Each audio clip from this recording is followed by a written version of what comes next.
हाँ, hello dear students. तो basically हम लोग अभी जो पढ़ने वाले हैं वो है moment of inertia of what 3D objects. ठीक है, तो 3D ऑब्जेक्ट्स भी देख लेते हैं। तो हमने जो है 1D ऑब्जेक्ट 2D ऑब्जेक्ट सब देख लिया, आप पुराने वीडियोस को चेक कर सकते हैं। तो हम 3D ऑब्जेक्ट्स का देख लेते हैं। ठीक है, तो moment of inertia of 3D object. अब बेसिकली इसमें सबसे पहले जो आ जाएगा वो आ जाएगा एक हॉलो स्फीयर। हॉलो स्फीयर अगर सही मायने में देखा जाए तो बेसिकली वो एक फुल्ली 3D ऑब्जेक्ट नहीं है, 2D जैसा है। बिकॉज यहाँ पे हमें ना हॉलो स्फीयर को एकदम थिन शेल मान रहे हैं। मतलब यानी कि उसका इनर रेडियस आउटर रेडियस सब सेम ही है। समझ रहे हैं? मतलब यानी कि अभी जो एक स्फीयर होता है भैया, तो उसकी जो चौड़ाई कुछ तो होगी ना, वो चौड़ाई को हम बिल्कुल जीरो ले रहे हैं। ठीक है, तो ये सही मायने में एक 3D चीज नहीं बल्कि 2D चीज ही है। बट ठीक है, यहाँ पे इसको 3D ट्रीटमेंट भी दे देंगे, कोई प्रॉब्लम नहीं है। और यहाँ पर है ना, जो ऐसी चीजें होती हैं जिनकी स्फेरिकल टाइप की सिमेट्री होती है, वहां पे पोलर कोऑर्डिनेट्स यूज करना बेटर होता है। पोलर कोऑर्डिनेट्स जो हैं वो बेसिकली इंटीग्रेशन में यहाँ पे मतलब अच्छा आंसर देते हैं, इजी आंसर देते हैं। तो चलिए आइए देखते हैं हॉलो स्फीयर भाई कैसे सॉल्व करना है इसको। ठीक है, तो मैं एक स्फीयर बना रहा हूँ। ध्यान दीजिएगा ये स्फीयर है, by the way it's not a disc. ठीक है, तो ये स्फीयर है, इस पर ध्यान दीजिएगा। चलिए ठीक है, तो मैं स्फीयर बना रहा हूँ। अब बेसिकली मैं एक एक्सिस ले रहा हूँ जो इससे मैं पास कर रहा हूँ। ठीक है, so that is my axis. Okay, and that is the centre. ठीक है, अब बेसिकली यहाँ पर भी मैं एक और दिखा देता हूँ एक्सिस। दो एक्सिस दिखाऊंगा तो थोड़ा शायद चीजें बेहतर समझ में आए। ओके, अच्छा अब यहाँ पर हम क्या करेंगे ना कि बिकॉज हमें एक स्फीयर बनाना है, और वो भी कैसा स्फीयर है, एक हॉलो स्फीयर है, अंदर कुछ भी नहीं है मास। यानी कि मास जो है पूरा का पूरा किधर है, सरकमफेरेंस पे। जो सरकमफेरेंस होता है ना, पेरीमीटर बेसिकली किसी भी चीज का अरे सरफेस एरिया चलिए ज्यादा करेक्ट हो जाता हूँ मैं, सरफेस एरिया पे। ठीक है, बाकी अंदर कुछ भी नहीं है वॉल्यूम के अंदर। ओके, तो बेसिकली मास इधर है। अच्छा, तो अब करना क्या भैया, चुनेंगे क्या? तो एलिमेंट जो हम चुनेंगे यहाँ पर वो चुनेंगे एक रिंग जैसा। ठीक है, एक रिंग शेप का चुनेंगे। तो ध्यान दीजिएगा, एक बार रिंग बना रहा हूँ। ठीक है, तो बहुत ही थिन रिंग है, बट थोड़ी सी दिख रही है मोटी मोटी सी। बट आप इसको मान के चलिए कि बहुत ही थिन रिंग है। और ये जो चीज है ना, इसका नाम आप dx रख दीजिए। ठीक है, ये रिंग है बाय द वे। ठीक है, ये पूरी है, उस तरफ भी है भाई। अरे वहां पे भी दिखाया नहीं तो क्या हुआ, उस तरफ भी है। ठीक है, तो ये याद रखिएगा। मैं थोड़ा सा नहीं दिखा रहा हूँ क्योंकि मुझे साफ साफ जगह चाहिए यार कुछ डायग्राम बनाने के लिए। तो भाई इस रिंग में मास भी तो है ना, इसका मास जो है वो dm है। ठीक है, तो इस रिंग का जो मोमेंट ऑफ इनर्शिया होगा, छोटू मोमेंट ऑफ इनर्शिया, बिकॉज ये रिंग एक छोटू सा पार्ट है इस पूरे हॉलोस्फीयर का, तो उसका जो मोमेंट ऑफ इनर्शिया होने वाला है वो कितना होगा? रिंग का क्या रहता है, एम आर स्क्वायर रहता है ना। हाँ, तो ठीक है, तो डी एम आर स्क्वायर है, एकदम सिंपल वाला ही इसका। तो I equals to integral D M R square. अब आप बोलेंगे सर इसका डीएम पता कैसे किया जाए? तो इसका डीएम पता करना है तो भाई देखिए कुछ ऐसा करना होगा, जरा दिमाग लगाइए। ठीक है, तो हम एक काम करते हैं, मैं कलर चेंज करता हूँ। इसके यहाँ पर बेसिकली एक रेडियस लेता हूँ, मतलब ये समझ रहे हैं ना, इस वाले एंड पे। और एक इसका जो दूसरा एंड है वहां पे लेता हूँ एक रेडियस। ठीक है, अच्छे से बन नहीं रहा है, चलिए ठीक है। तो एनीवे आप समझ पा रहे हैं ना। अरे जैसे अगर कोई चीज ऐसी है तो उसको एक इधर देखा और एक इधर देखा, वही देख सकते हैं ना। तो उसके एंड पे देख रहा हूँ मैं, तो यहाँ पर मैंने ले लिया। अच्छा, इसका नाम मैं रख देता हूँ डी थीटा, लेट से। It's a very small thing ना। और ये जो होगा ये आर होगा, है ना, रेडियस ऑफ द स्फीयर। अरे भाई इधर बनाओगे रेडियस ऑफ द स्फीयर ही आने वाला है, समझ रहे हो? तो ये हो गया। तो dx की वैल्यू आर डी थीटा होगी। तो ये भी याद रखना हमें, फिगर में जो है dx equal to R D theta, ये हमें याद रखना है। चलिए खैर, अच्छा इस रिंग का बेसिकली जो मोमेंट ऑफ इनर्शिया है हमें जो निकालना होता है वो इस आर से निकालते हैं ना। अरे ये जो आर यहाँ पर है, ये बेसिकली ये इसका रेडियस होता है डिस्क का, ये बात याद रखना। ठीक है, तो ये जो है ये एक आर है। Okay, this is R. अच्छा, ये आर को अगर देखा जाए तो ये इस आर से कैसे रिलेटेड है? ये जो ये वाला आर है, रिंग का आर स्फीयर के आर से कैसे रिलेटेड है? तो भाई अगर मैं ध्यान से देखूं, let's call this as some theta. ठीक है, ये एंगल को थीटा कह देते हैं, तो ये एंगल भी भैया थीटा हो जाएगा। अरे समझ रहे हैं आप? ये जो था ना, इसको मैंने एक्स एक्सिस के साथ एंगल ले लिया, समझ रहे हैं आप? इस वाले का एक्स एक्सिस का एंगल ले लिया। तो basically R into sorry R into कह रहा हूँ, बेसिकली ये जो चीज है ये हो जाएगा थीटा, तो ऑल्टरनेट एंगल ये भी हो जाएगा थीटा, तो भैया ये हो जाएगा R cos theta, capital R cos theta. Small R की वैल्यू क्या हो जाएगी, कैपिटल आर कॉस थीटा। चलिए वो भी लिख देता हूँ मैं साइड में, तो small R equals to capital R cos theta. ये चंद बातें हैं जो आपको दिमाग में रखनी है, ठीक है। तो अब भैया अब करेंगे क्या, अब इसका मास फाइंड आउट करते हैं ना। ये तो मिल गया भाई, आर कॉस थीटा मिल गया, अब इसका मास नहीं मिला है ना, तो मास फाइंड आउट करेंगे। मास कैसे फाइंड आउट करते हैं, तो आप जानते हैं कि डीएम जो होता है, DM is what, mass per unit area. यहाँ पे वॉल्यूम मत लिख देना भाई, वॉल्यूम मत लिखना, क्योंकि ये होलोस्फीयर का पूरा मास है ना सरफेस पे, अंदर तो है ही नहीं। तो भाई ये बात याद रखिएगा, ठीक है। तो mass per unit area into that area मतलब रिंग का एरिया। तो भैया रिंग का एरिया क्या है, रिंग जो है उसका सरकमफरेंस 2 पाई आर है, ठीक है, 2 पाई आर। अच्छा, उसकी जो चौड़ाई है बेसिकली वो है अपनी dx बराबर तो 2 पाई आर इंटू डी एक्स हो जाएगा ना उसका एरिया, अरे आप समझ रहे हैं, 2 पाई आर इंटू डी एक्स। अच्छा, ये चौड़ाई पिछली बार की तरह नहीं, जो डिस्क मिली थी, डिस्क में चौड़ाई किसी बाहर की तरफ थी, समझ रहे हैं, बाहर की तरफ चौड़ाई थी, ये नीचे की तरफ चौड़ाई है। ठीक है, थोड़ा सा फर्क है, बट दैट्स ओके, उससे क्या फर्क पड़ता है, सिमेट्री वैसी है तो क्या कर सकते हैं। तो नीचे की तरफ चौड़ाई है, खैर। तो रिंग जो है बेसिकली उसका 2 पाई आर इंटू डी एक्स, ये उसका एरिया है। तो यहाँ पे मैं लिख देता हूँ 2 पाई आर इंटू डी एक्स, छोटा ही आर आएगा भाई, रिंग क्या निकाल रहे हैं, रिंग का, तो 2 पाई आर इंटू डी एक्स। लेकिन जो डी एक्स है उसकी वैल्यू अभी आपने बताई आर डी थीटा, ठीक है। तो 2 पाई आर और फिर डी एक्स की जगह पे आ जाएगा आर डी थीटा।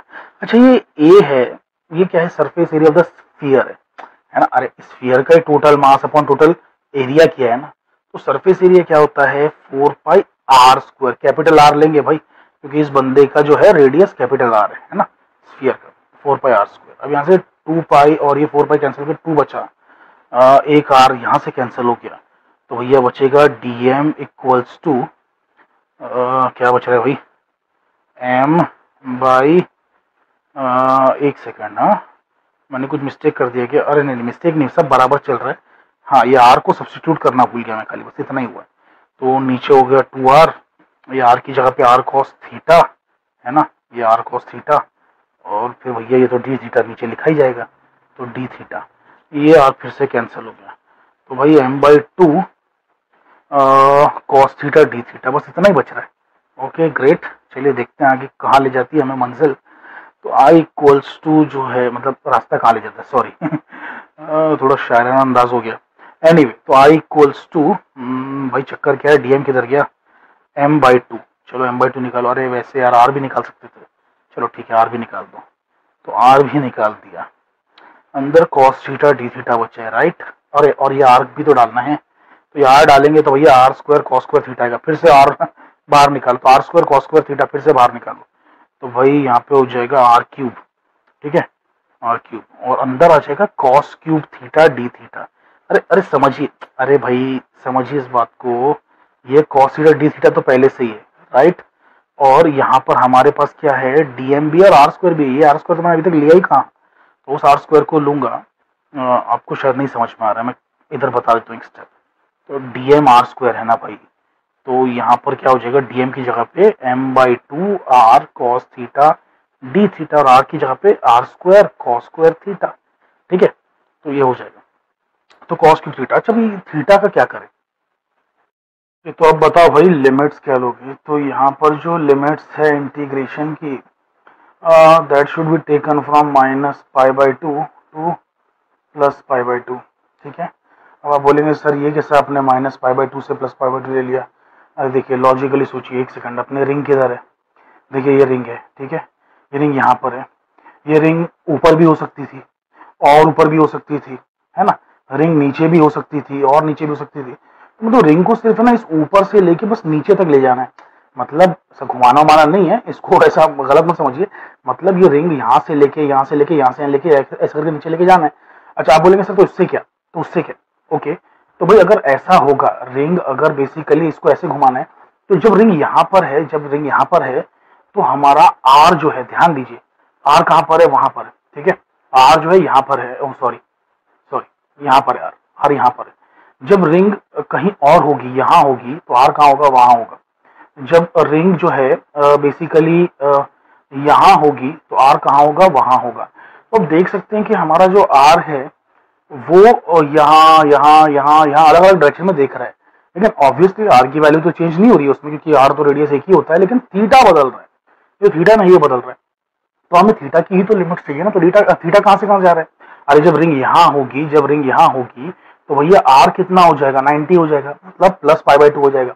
और जब रिंग यहाँ होगी तो आर कितना हो जाएगा, आर मतलब नीचे आ जाएगा ना यहाँ पे, तो थीटा कितना हो जाएगा, माइनस π/2 यानी कि -90 हो जाएगा। आई होप कि आपको ये बेसिक सी बात समझ में आ रही है कि अरे यहाँ पर रिंग अगर हमने ले ली ना तो हमें आर उधर बनाना पड़ेगा, फिर हमारा थीटा बढ़ जाएगा, है ना। और अगर रिंग यहाँ हुई तो हमें आर उधर बनाना पड़ेगा। ऐसे करते करते करते मैक्सिमम एंगल जो है ऊपर साइड में आर का कितना होगा, angle theta will be plus π/2, है ना, 90 होगा। और नीचे कितना होगा, -π/2 यानी कि -90। तो हमें लिमिट्स इस तरीके से चुननी होती है, थोड़ा लॉजिकली सोचा करिए, ठीक है। अच्छा, अभी cos क्यूब थीटा का इंटीग्रेशन भैया कैसे परफॉर्म करें, तो ध्यान दीजिएगा। मैं एक काम करता हूँ, कलर पहले चेंज करता हूँ। तो सिर्फ cos क्यूब थीटा निकालते हैं, ठीक है। तो integral cos cube theta D theta को हम लिख सकते हैं cos square theta into cos of theta into D theta, ठीक है। फिर उसके बाद में cos square theta is 1 minus sine square theta, ठीक है। फिर यहाँ पे आ गया cos थीटा और ये डी थीटा। अब इसको सब्स्टिट्यूशन मेथड से करना चाहिए। तो basically let u equals to sine theta, तो देयरफॉर क्या हो जाएगा कि du will be how much, du will be एक सेकंड, इसका डेरिवेटिव क्या होता है, cos थीटा, है ना। It will be cos theta. I hope कि you are understanding this. u अगर साइन थीटा लिया तो du will be cos theta D theta, okay. अब उसके बाद में सब्स्टिट्यूट कर सकते हैं ना, साइन की जगह पे अब भैया u आ जाएगा और cos थीटा डी थीटा की जगह पे जो है भैया du आ जाएगा, ओके। तो ये हो जाएगा अपना 1 minus you square into cos theta D theta की जगह पे क्या आ गया, du आ गया। एम आई करेक्ट, या राइट। तो बेसिकली ये हो जाएगा अपने पास इसका इंटीग्रेशन जब करेंगे तो एक तो 1 du है माइनस यू स्क्वायर du है, तो ये हो जाएगा 1 का मतलब सिंपली u आ जाएगा, ठीक है। मतलब अरे 1 तो भैया कांस्टेंट है ना, du का u हो जाएगा, ठीक है, u minus u cube by 3। तो ये इसकी इंटीग्रेशन की वैल्यू है, और ऑब्वियसली कांस्टेंट भी आएगा बिकॉज इनडेफिनेट इंटीग्रल है, लेकिन हम लोग तो भी इसको रीसब्स्टिट्यूट करके वैल्यूज डालने वाले हैं ना। अरे अरे बाबा, हम लोग तो लिमिट्स डालने वाले हैं ना, तो कांस्टेंट सी लेने की कोई जरूरत नहीं है, समझिए इस बात को, ठीक है। कांस्टेंट तो हमें तब लेना होता है जब हम सिर्फ इनडेफिनेट इंटीग्रल परफॉर्म कर रहे हैं। तो ये आ गया, तो इसका मतलब हो गया यू क्या था भैया, साइन थीटा अज्यूम किया था, तो sine theta minus sine cube theta divided by 3, तो हमें ये वैल्यू आ गई, ठीक है। तो हम यहाँ पे सब्स्टिट्यूट कर देंगे, तो भैया इसका integration i equals to M R square, क्या लिखा है यहाँ पे, एम आर स्क्वायर नहीं sorry M R cube by 2, है ना। अरे सॉरी, यहाँ पे एक छोटी सी मिस्टेक रह गई भैया, इतना लंबा डेरिवेशन रहता है, ऊपर से बोर्ड इतना बड़ा है नहीं, चीज़ें मिस होती चली जाती हैं। यहाँ पर जो है देखिए, हम आर कैंसिल कर चुके थे, याद आ रहा है आपको। तो जब हम आर कैंसिल कर चुके थे तो फिर ये आर कैसे मैंने लिख दिया यहाँ पे, तो ये आर नहीं आएगा, ठीक है। तो इस आर को हटा देते हैं, ठीक है। जब वो आर नहीं आएगा तो ये यहाँ पे आर क्यूब नहीं होगा, आर स्क्वायर होगा, ठीक है। तो जरा याद रखिएगा, ठीक है। यानी मतलब यही वाला सिर्फ आर रहेगा, वो वाला नहीं रहेगा जो यहाँ पे लिखा हुआ था, तो आर स्क्वायर होगा।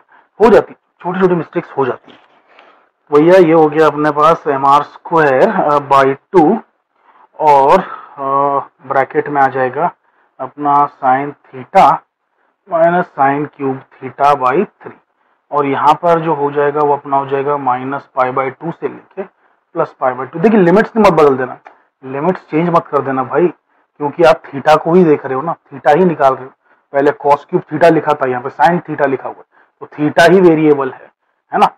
तो i equals to M R square by 2, और यहाँ पर जो है एक सेकेंड ना, साइन थीटा में डालेंगे तो भैया साइन ऑफ π/2 डालेंगे, फिर उसके बाद में माइनस करके साइन ऑफ माइनस π/2 डालेंगे, ठीक है।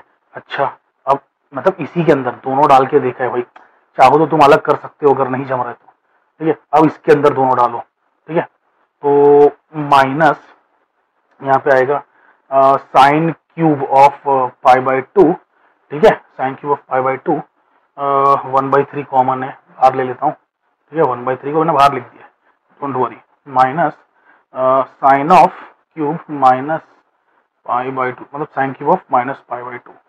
ओके, इस तरीके से क्लोज कर देंगे, ठीक है। उसके बाद में I equals to M R square by two, यहाँ पर हो जाएगा साइन 90 तो भैया 1 होता है।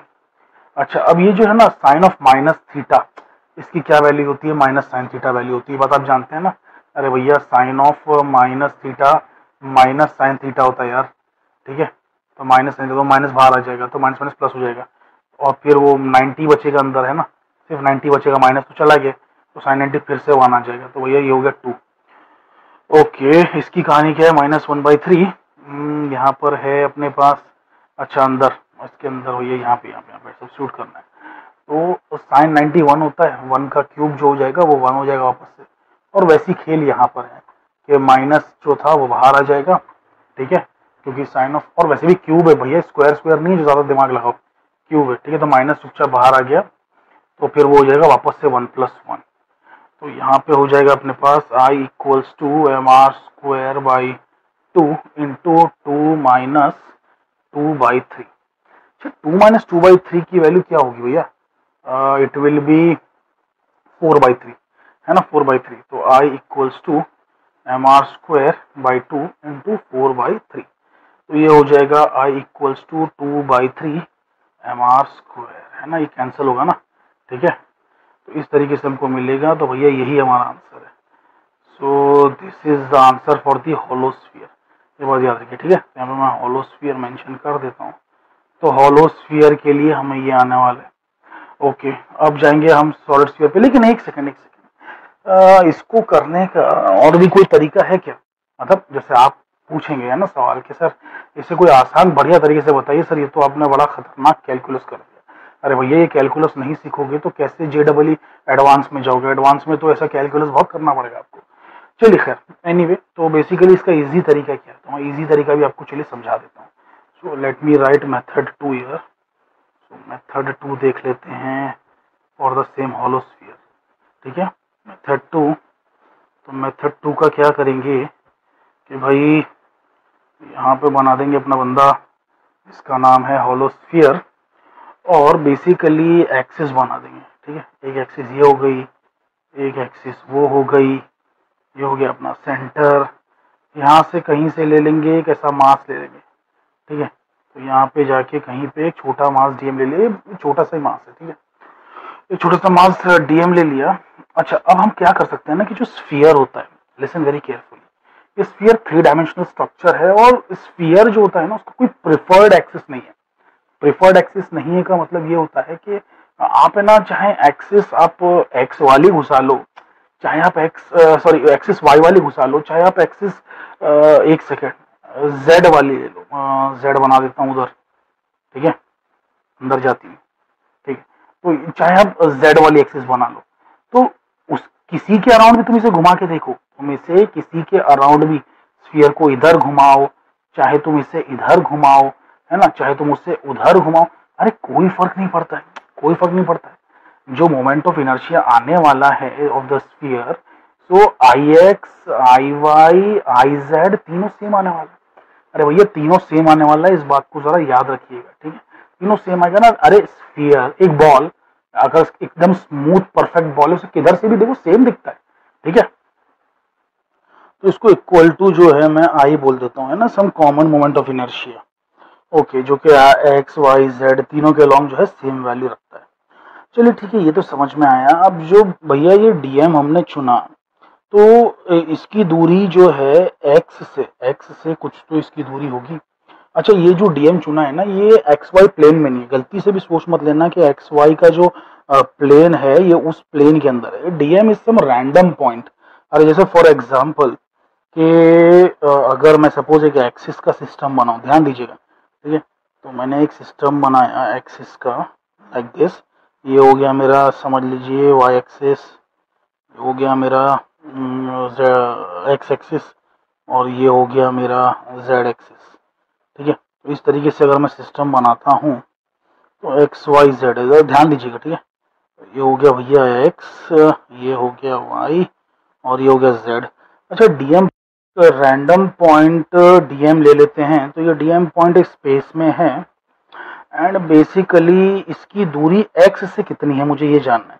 तो पहले तो भैया ये इसे है ना वाई के पैरेलल चलाओ, है ना, वाई के पैरेलल चलाओ। तो मैं इसे वाई के पैरेलल चलाता हूँ, यहाँ से लेके बिल्कुल वाई के पैरेलल ले आया, ठीक है, नीचे। और फिर जेड के पैरेलल चलाओ, जेड के पैरेलल चला दिया।